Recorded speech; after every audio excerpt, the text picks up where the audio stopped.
So the campus being shut down and things changing and moving rapidly, people being forced to go home, figure out what's going on.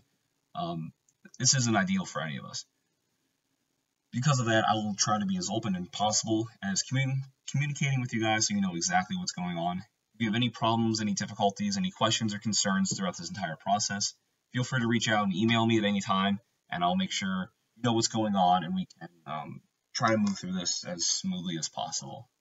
Because of that, here's going to be the course structure for the rest of the class. So this week, so starting March 18th to the 25th, is going to be the first module. So we'll talk about the categories of goods and cost functions. The following week, module 2, we'll talk about the division of labor, long-run costs, the theory of the firm, and then we'll have our second exam. The second exam will cover everything we've covered since exam number 1. And you will be able to take it online through Canvas. Then we'll have a few more modules. First, doing perfect competition and monopoly. So that'll run for the first week of April.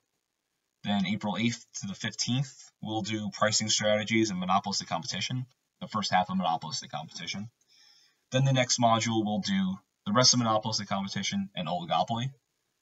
And then finally, April 22nd to April 29th, we'll cover some assorted random topics in economics. I'll do a poll on Canvas in another week or so. And I'll ask you to vote on some things that you guys would like to talk about out of a big list I can possibly give you. The basic thing we're going to do in that module is talk about weird practices that we see going on in the world and try to understand why people do that. Because economics is a social science, and we can use it for more than just determining like when to produce goods. And one of the key assumptions of economics is rationality. But people do some weird things. So we'll look at those weird things and see how these are rational responses to severe constraints that different societies face at different times. And then finally, the final exam will be from April 29th to May 6th. And you'll be able to take that again on Canvas at any time that week. I'll be clear about what assignments you have. I'm going to add 3 quizzes in throughout the rest of the course. Just a check to make sure you're paying attention, and I'll add a discussion post or 2. Again, both of these will help make sure that you're learning the material because we're not there in class to all do it together, and to take the place of class participation. In our last class, we talked about using Pigouvian taxes as a way to solve the externality problem. And there's also other forms of solutions that governments can use to reduce or get rid of externalities. The traditional solution that governments have used is command and control. And this is basically just a policy that involves the government imposing quantitative limits on the amount of pollution firms are allowed to emit, or by requiring firms to install specific pollution control devices. Basically, you have the government telling firms exactly how they're going to reduce the externality. So an example from the past was the federal government requiring car manufacturers to equip cars with catalytic converters in order to reduce the pollution being emitted by those cars. And this way, the government is able to get rid of the externality or reduce the externality by telling firms, again, specifically what to do. But there is a problem. What if firms have very different costs of reducing pollution? It may not be efficient for them to reduce pollution by the same amount. Another way to save this problem is that the same amount of pollution reduction could be achieved with far less cost if we do it a different way. Now let's compare 2 car manufacturers. Suppose that Ford can reduce pollution in its cars very cheaply, while GM has very high costs of reducing pollution. So if we wanted to achieve a particular level of pollution reduction, it would be efficient to ask Ford to reduce pollution more than GM, because for Ford it's much easier for them to be able to reduce its pollution, and they can do it a lot more cheaply. But at the same time, this doesn't seem fair to Ford. Why should GM be held to a lesser standard? Why should they not have to try to reduce their pollution? So the efficient solution has Ford perform more pollution reduction, but then have GM compensate Ford for having to do that work that GM doesn't have to do. This way, both companies are made better off compared to the command and control, requiring both of them to reduce pollution by a moderate amount, while still keeping the total amount of pollution reduction the same. So in essence, we're doing it a lot more cheaply than if we required both Ford and GM to reduce the pollution in their cars by the same amount.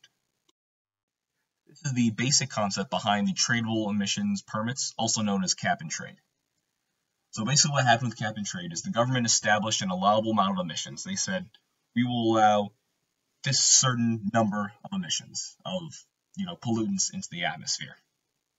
Then the emission permits were distributed to all the firms that are creating this pollution.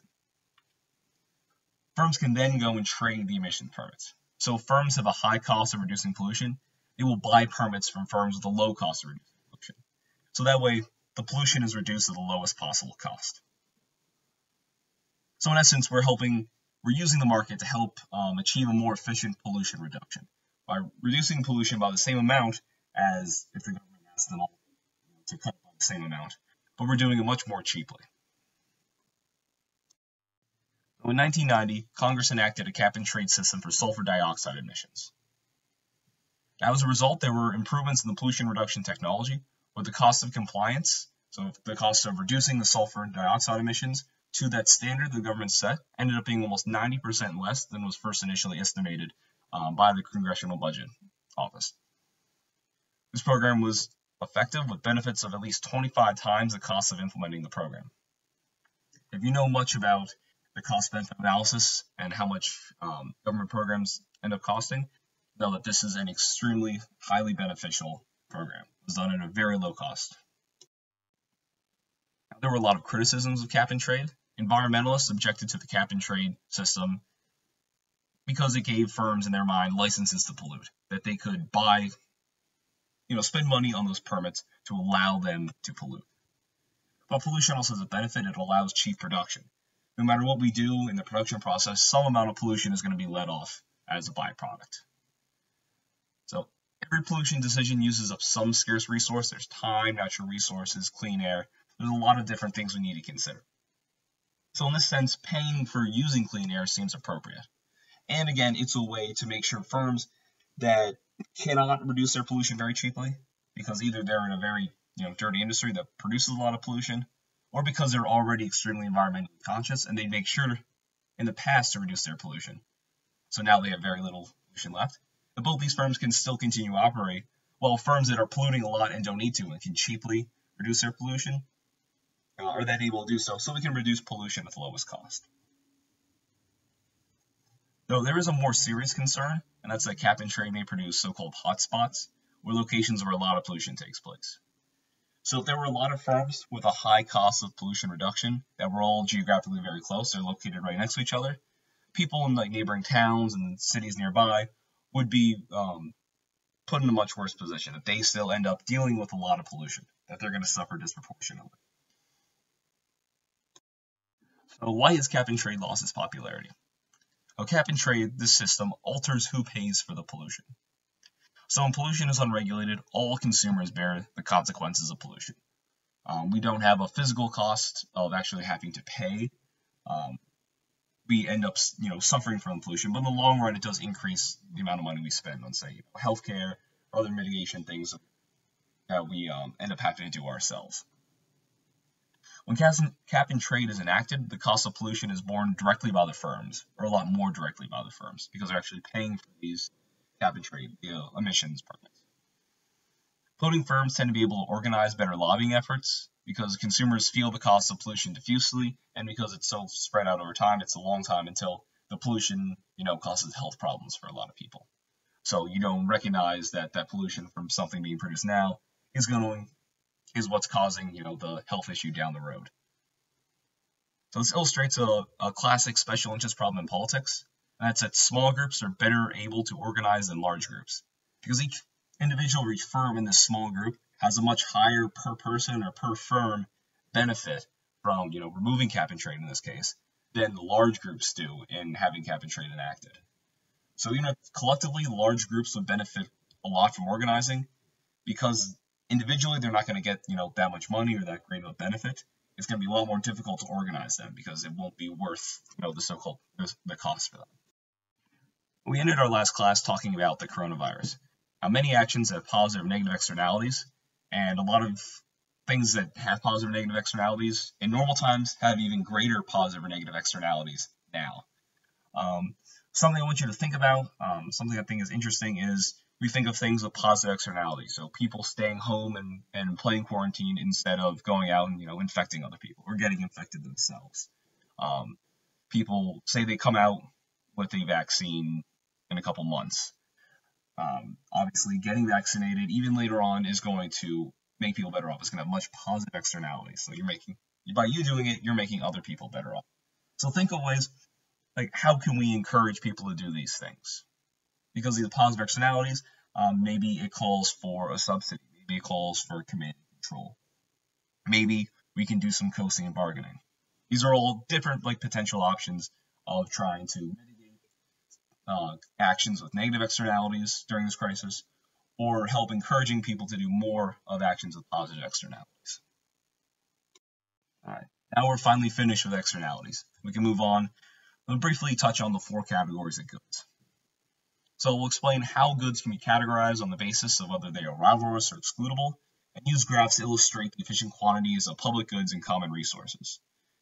So far, the goods we've talked about have all been, when they're being produced and sold on the market is the best at providing the efficient level of these goods and services. But there's some goods where, again, the market is not the best way to determine how to allocate the resources, and the best way to produce the optimal amount to maximize the economic surplus. And whether these goods are best at being produced and sold on the market or not is based off of certain attributes about them. And that's whether their consumption is rivalrous and or excludable. So rivalry is a situation that occurs when one person's consumption of a unit of good means that no one else can consume it. So it's like if I eat a hamburger, if I consume that hamburger, you guys can't consume that hamburger because I've already eaten it. The other category is excludable. So excludability is a situation in which one person who does not pay for a good cannot consume it. So again, if you don't pay for that hamburger from, say, McDonald's, you are not able to consume it. They will prevent you from consuming it. And as we'll see, these are the typical market goods. Typical goods that we talk about, we use as examples so far in this class, are both rivalrous and excludable. But some goods are not rivalrous or excludable. We'll talk about what's so different about these goods. Here's a little chart showing the 4 different categories of goods. So the first is private goods. Now these are both excludable and rivalrous. Again, examples are like Big Macs or running shoes. If I'm using them, you are not able to use them. That's one less unit that's out there for overall consumption. And you can be stopped from using those if you don't pay for them. It shouldn't take too much imagination because this is virtually all the goods we buy and sell. This is the vast majority of them. And the next is quasi-public goods. So these are excludable, but they're non-rivalrous. For examples like cable TV or a toll road. So if I did have cable TV, you can be prevented if you don't buy it from actually consuming cable TV. You can be stopped if you don't pay it. But it's non-rivalrous. My consumption of cable TV does not prevent you from being able to consume it. It doesn't reduce the amount of cable TV out there. Another type of goods are common resources. So these are rivalrous. There's a certain amount. My consumption of these goods reduces the number that are available for your consumption, but they're non-excludable. So you cannot prevent people from coming in and using these resources or these goods. So some examples are like tuna in the ocean or public pasture land that is owned in common that no one individual owns. These resources, because no one really owns them, no one can stop other people from using them. For the other 2 types of goods we talked about so far, private goods and quasi-public goods, these goods are owned by someone. They're created by someone. So because of that, they can stop you from using it. They can take legal recourse, or they can physically prevent you from stealing the goods from them. Common resources, they can't stop you from using. So you can go out and you can fish in the ocean. And that's one of the reasons people talk about overfishing in the oceans, because no one truly owns the fish. The final type is public goods. These examples are like national defense or the court system. So they're non-rivalrous, so my consumption of national defense does not reduce your consumption of national defense. There aren't fewer units of national defense available for you to get because I've consumed national defense. And they're also non-excludable. The military, providing national defense is going to help me if I pay my taxes, but they'll still defend you if you don't pay your taxes. There's no way they can only have, foreign enemies hit the houses of people that didn't pay taxes. So because of that, the market is very inefficient at allocating public goods properly. So markets tend to be good at providing efficient levels of private goods, the typical goods that we think about in the economics course. And why is that? The reason is that the person making the decision about how much to purchase tends to be the only one benefiting from the good, so only their preferences matter. But markets are not so good at providing efficient levels of other types of goods. Some of the reasons are people can free ride on public goods, so that means they can enjoy the benefits of them without having to pay for them. So another example of a public good is the radio. Radio is non-rivalrous and non-excludable, so anyone who has a radio can literally turn it on and listen to the music. Radio companies, radio stations, they can't stop you from doing that. People are able to free ride. Another reason is that people have little incentive to conserve common resources, and that leads them to being overconsumed. And we'll talk more about that in a little bit. Let's construct the market demand curve for a private good. How we're going to do that is the market demand is determined by adding horizontally the quantity of the goods demanded at each price by a consumer. So let's use a graph to illustrate this. In panel A, in the figure above, Jill's demand for hamburgers. She demands 2 hamburgers when the price is $4. And in panel B, Joe demands 4 hamburgers when the price is $4. So for the market quantity, if the two of them, Joe and Jill, are the entire market, at a price of $4, the quantity demanded is going to be 6. It's going to be the 2 that Jill demands and the 4 that Joe demands. So that's going to be a point on the market demand curve in panel C. So that's the panel for the entire market. Likewise, at $1.50, Jill's going to demand 3 hamburgers, and at $1.50, Joe will demand 8 hamburgers. So adding those together, 8 plus 3 equals 11. So when the price is $1.50, the market demand curve, or the sum of all the individual demand curves, is 11. Now, to find the demand curve for a public good, we add up the price at which each consumer is willing to purchase each quantity of the good. So, looking at the figure on the right, in panel A, Jill is willing to pay $8 per hour for a security guard to provide 10 hours of protection. In panel B, we see that Joe is willing to pay $10 for that same level of protection for 10 hours. Therefore, in panel C, the price of $18 per hour and the quantity of 10 hours will be a point on the demand curve for security guard services. Now, in principle, determining the efficient level of production for a public good is the same as the private good. It's where the demand and supply curves intersect. But finding this market demand curve can be difficult. Consumers may not be willing, they may not have incentives to reveal their willingness to pay for public goods.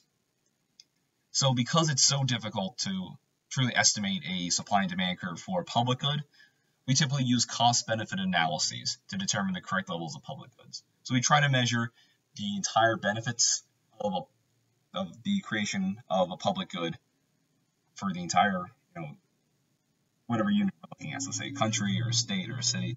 And then we'll also try to estimate the cost of, creating that public good and of actually providing the public good.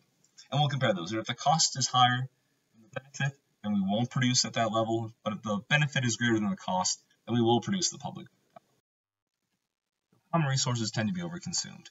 Like we talked about earlier with the overfishing the oceans, this is something that we see quite a bit with common resources.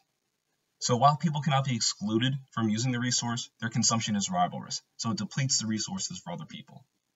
This can be thought of as a negative externality. Now, ideally, we would make people pay for their consumption, like Pigouvian taxes.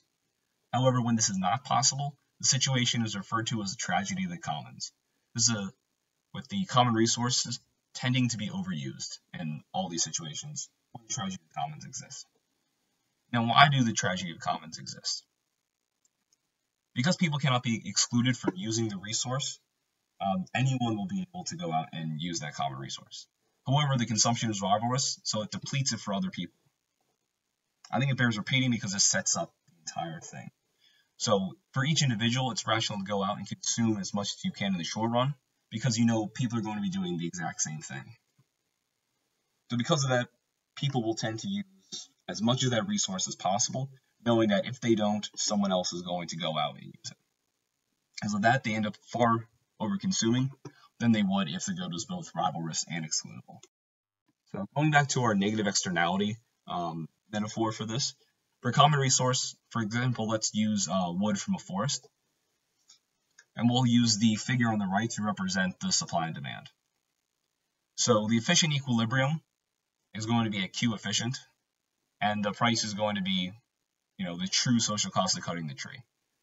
However, the supply curve, the private supply curve, is going to be to the right of the social supply curve.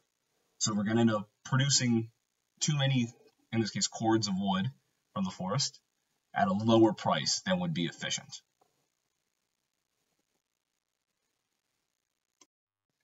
Because each individual tree cutter ignores the external cost, that's going to result in Q actual being cut. So using the market, too much wood is going to be produced.